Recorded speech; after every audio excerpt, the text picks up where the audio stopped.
नमस्कार दोस्तों, भारतीय जनता पार्टी ने पहले अंबेडकर और शहीद भगत सिंह का अपमान किया और अब इंदिरा गांधी का भी अपमान भारतीय जनता पार्टी के नेता किस तरह से कर रहे हैं, ये आज की इस वीडियो में हम आपको बताएंगे। दोस्तों, जब से दिल्ली में भारतीय जनता पार्टी जीती है उसके बाद से लगातार अपमान की खबरें सामने आ रही हैं कि कैसे पहले अंबेडकर और भगत सिंह की तस्वीरें हटाकर उनका अपमान भाजपा ने किया और उसके बाद अब इंदिरा गांधी के अपमान के बाद कांग्रेस काफी गुस्से में है, काफी नाराज है। इंदिरा गांधी का अपमान किया गया है राजस्थान की विधानसभा में और इसी बात से कांग्रेस बेहद नाराज है। कांग्रेस ने विधानसभा के अंदर पहले इसको लेकर के विरोध किया, आपत्ति जताई और उसके बाद फिर जो है विधानसभा का घेराव भी किया। कई तस्वीरें भी सामने आई हैं इस प्रदर्शन की, कांग्रेस का प्रदर्शन हुआ है, कई तस्वीरें सामने आई हैं। कई सारे कांग्रेस के जो नेता हैं, कार्यकर्ता हैं, वो बेहद गुस्से में नजर आ रहे हैं। हालांकि आपको बता दूं दोस्तों कि जब कांग्रेस के विधायकों को निलंबित किया गया उसके बाद ये पूरा हंगामा शुरू हुआ। दरअसल कांग्रेस के विधायक इंदिरा गांधी का अपमान करने वाले भारतीय जनता पार्टी के नेता से बार बार ये कह रहे थे कि भाई आपको माफी मांगनी चाहिए अपमान के लिए, लेकिन उन्होंने माफी मांगने के बजाय सीधे कांग्रेस के इन तमाम नेताओं को ही सदन से बाहर निकाल दिया। दोस्तों, ये पूरा मामला राजस्थान विधानसभा में बीजेपी की तरफ से दिए गए एक बयान के बाद हुआ है।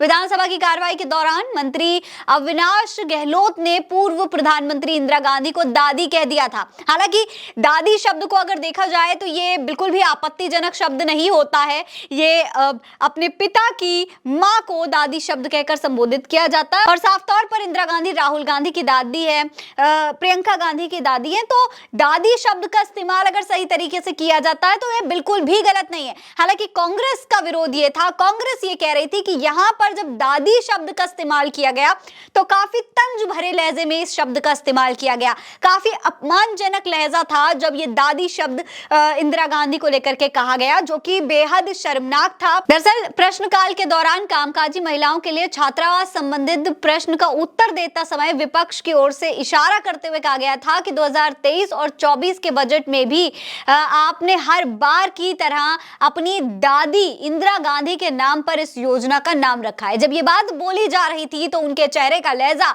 उनकी बात करने का भाव काफी अपमानजनक था, जिसकी वजह से ये पूरा बवाल दोस्तों शुरू हुआ। जब ये बात बोली गई उसी के बाद कांग्रेस के तमाम जो नेता थे वो वहां पर खड़े हुए, उन्होंने इसका विरोध किया और कहा कि भाई इस पर आप तुरंत से माफी मांगिए, आपने इस तरीके से इंदिरा गांधी पूर्व प्रधानमंत्री के लिए इस भाषा का इस्तेमाल किया है, आपको माफी मांगनी चाहिए। हालांकि माफी मांगने के बजाय साफ तौर पर कांग्रेस के तमाम जो नेता थे उनको निलंबित कर दिया गया, कांग्रेस के कई विधायक निलंबित कर दिए गए, जिसके बाद ये पूरा विरोध प्रदर्शन शुरू हुआ। दोस्तों, इस मामले पर कांग्रेस विधायक सचिन पायलट ने कहा है कि जो कुछ हुआ वो बहुत दुर्भाग्यपूर्ण है।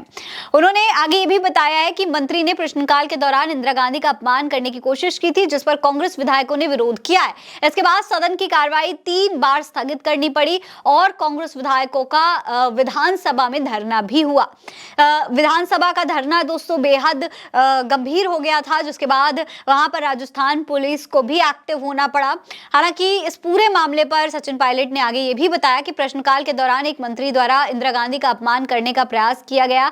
हमारी मांग थी कि मंत्री अपना अपमान वापस लें, इसे रिकॉर्ड से हटा दें और माफी मांगे। ये घटना कांग्रेस पार्टी और सरकार के बीच तनाव को बढ़ावा देने वाली है, जिसमें इंदिरा गांधी के नेतृत्व शैली और उनकी नीतियों को लेकर मतभेद थे। सचिन पायलट ने दोस्तों मीडिया से बात करते हुए आगे ये भी कहा कि विधायकों को बिना नोटिस निलंबित कर दिया गया, जिस पर कांग्रेस पार्टी ने कड़ी नाराजगी व्यक्त की है।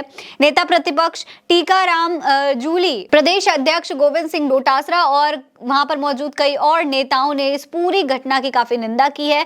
उन्होंने आरोप लगाया कि सरकार विधानसभा का सत्र सुचारू रूप से नहीं चलाने देती है। इस घटना के विरोध में कांग्रेस विधायकों ने विधानसभा में रात भर धरना भी दिया है।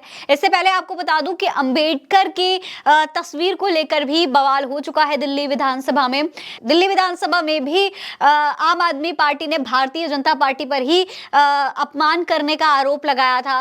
यह आरोप लगाया जा रहा था कि जब से दिल्ली को नई मुख्यमंत्री मिली है रेखा गुप्ता, उसके बाद उनके दफ्तर से मुख्यमंत्री आवास में जो उनकी सीट है उसके पीछे से अम्बेडकर की तस्वीर को हटाकर वहां पर प्रधानमंत्री मोदी और राष्ट्रपति और महात्मा गांधी की तस्वीर लगा दी गई है।